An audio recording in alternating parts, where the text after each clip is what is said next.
Coordination காம்பவுண்டோடைய oxidation number இந்த square ப்ராக்கெட்டுக்குள்ளே தந்திருக்கக்கூடியது தான் central metal ஆட்டம். இதோடைய சார்ஜை தான் நம்ம ஆக்சிடேஷன் நம்பர்னு சொல்லுவோம். இங்கே என்ன சோடியத்தோடைய சார்ஜ் +1. அப்படி 3 இருந்தால் அது டோட்டல் +3. கொபால்ட் நமக்கு தெரியாது, அது X போட்டுக்கிடுவோம். That is +3.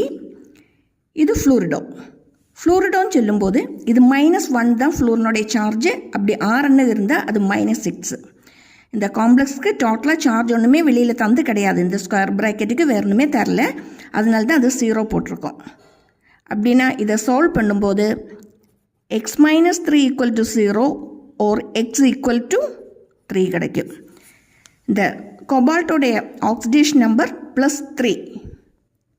Oxidation number of this compound is +3. கிளியரா? சென்ட்ரல் மெட்டல் ஆட்டமுடைய ஆக்சிடேஷன் நம்பர்னு சொல்லக்கூடியது +3.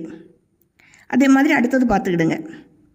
இங்கே பார்க்கும்போது இதுதான் சென்ட்ரல் மெட்டல் ஆட்டம், தெரியாது, எக்ஸ் போட்டுட்டேன். இது சியானோன்னு சொல்லும்போது -1 தான் இதோடைய சார்ஜ். -1. அப்படி 6 இருக்குது, 6 லிகேண்ட் இருக்குது. இந்த காம்ப்ளெக்ஸ்க்கு ஒரு சார்ஜ் இருக்குது, அது 3-. அப்படின்னா X 6 × -1 -6 = -3. Simplifying, x = 3.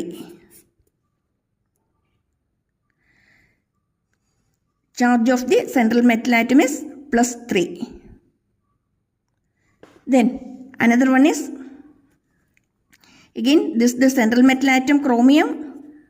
We have to find out, நம்ம இதோடைய சார்ஜ் தான் நம்ம ஃபைண்ட் அவுட் பண்ணணும். இங்கே அக்வா, இதுனா 0. குளோரினோடைய நமக்கு தெரியும் -1 தான். அப்படின்னா x + 0 -1, அப்படியே 3 இருக்குன்னா -3 = 0. x = 3. ஓகே, இது மாதிரி கூடுதல் இன்ஃபர்மேஷன் கிடைக்கிறதுக்கும் கூடுதல் கிளாஸ்கள் பார்க்கறதுக்கும் வேண்டிയിട്ട് இந்த சேனலை சப்ஸ்கிரைப் பண்ணிவிடுங்க.